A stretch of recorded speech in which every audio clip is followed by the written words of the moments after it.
Hey all you cool cats and kittens, it's only me, Gregory, talking to the world's biggest stars and A-listers, and I've got a huge guest waiting to be interviewed. She's the world's most famous big cat conservationist, star of 2021 docuseries The Conservation Game. She also danced her way to the ballroom on season 29 of Dancing of the Stars. Please give a warm welcome to founder and CEO of Big Cat Rescue, the one and only Carole Baskin. Hello Carole, how are you? I am doing great, and I love hearing when people use that catchphrase, hey, all you cool cats and kittens. Thank you, Gregory. Oh, thank you. Best to start off with you introducing the aims of Big Cat Rescue and whether or not those have changed over the years of you being the founder and CEO. Yeah, we really did have a change in mission. So in the beginning, we rescued, well, from the time I was 17, I rescued bobcats who had been hit by cars or shot by hunters. And those cats, because they're born in the wild, could be set free. And so that's the favorite part of my work that we still do. But by the time I was about 31 in 1992, we discovered that cats were being killed on fur farms and being sold at auctions to be turned into den decorations. And so my initial thought was, we'll just rescue these cats, put them into pet homes, and they'll be safe. And that turned out not to be the case. People were not prepared for cats who spray urine all over everything to mark their territory. And so those cats started coming back to us. And I realized that there's no excuse for having wild animals in cages, and we just need to stop the problem at its root. And then people started calling me and saying, would you take my lion? Would you take my tiger? And I'm thinking, how stupid is that people in the United States have lions and tigers as pets? And again, I was so naive. I thought, well, I can fix this. I'll take these animals in and I'll get the laws changed and it'll be done. And we've been fighting to get those laws changed since about 1998. And we're getting really close now. You guys got your laws passed in the UK back in the 70s, so you're way ahead of us. But it's been a long, hard slog to end the captivity of big cats in this country. Yeah, it's fascinating, that is. I've got something to show you. I've got this big cat ornament with phone on the top. I was actually talking to my mum about it, and I said, should I send it to Big Cat Rescue? It'd probably not make the shipping, it'd break, I think, but that is beautiful. That's the only issue. If there were no restrictions of shipping, that would be on the way to you. Does Big Cat Rescue have a capacity limit on new acceptance of big cats? For example, has your sanctuary ever become overpopulated? Yeah, we're on 67 acres in Tampa, Florida, but at our peak, we had 200 exotic cats. And most of those cats were smaller cats like bobcats and servals and caracals, cats that were frequently traded either for their fur or as pets.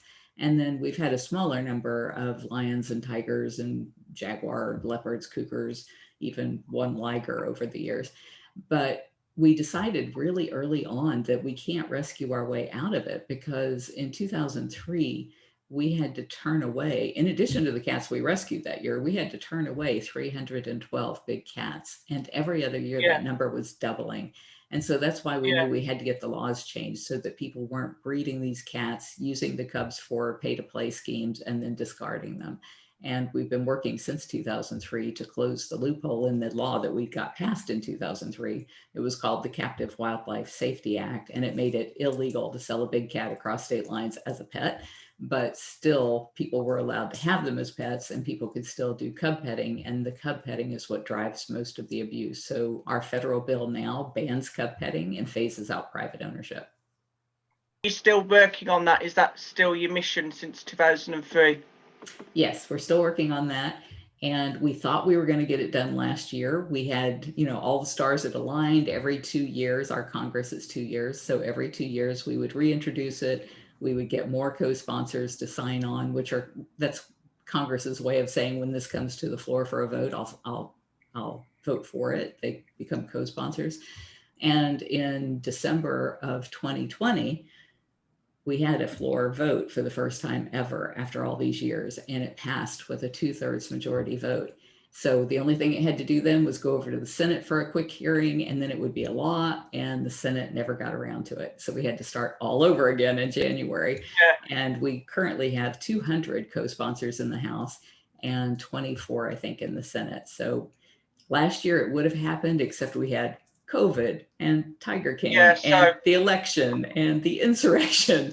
And so last this year year, was quite a big year as well for you when you was like working on Dancing with the Stars and working on other things as well. So, you know, maybe now it's allowing you a bit more time to focus on things that were kind of, you know, in the way last year due to like the pandemic and stuff. So that's great.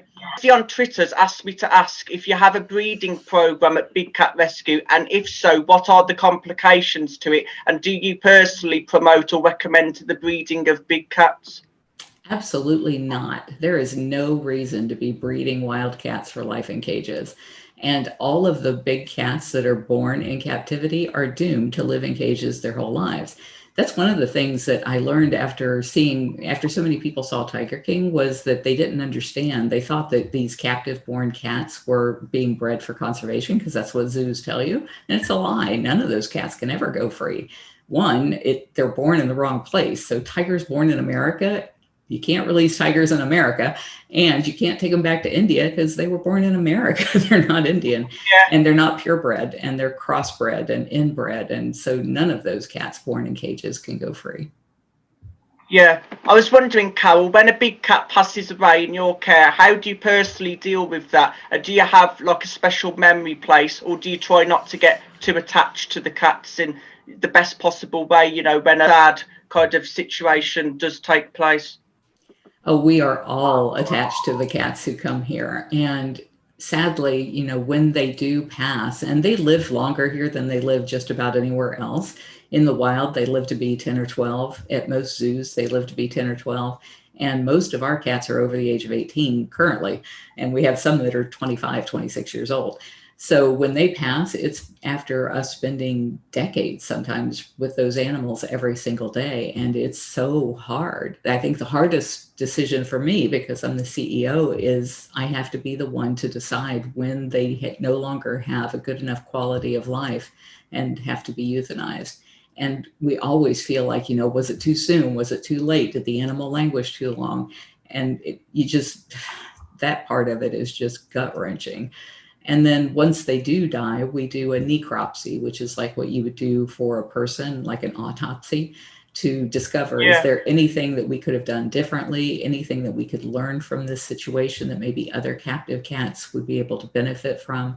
And then after that, we actually cremate the body of the animals through a service that does it like for your pets. When you have your pet cremated, they're called Honor Thy Pet, and they come to your house just like if it were your grandmother, man. They treat those animals with so much respect. And that way we make sure that none of the animals' parts are ending up in the trade, so that if we were to bury them, nobody would be digging them up for their bones or their teeth or their claws. Yeah, I understand.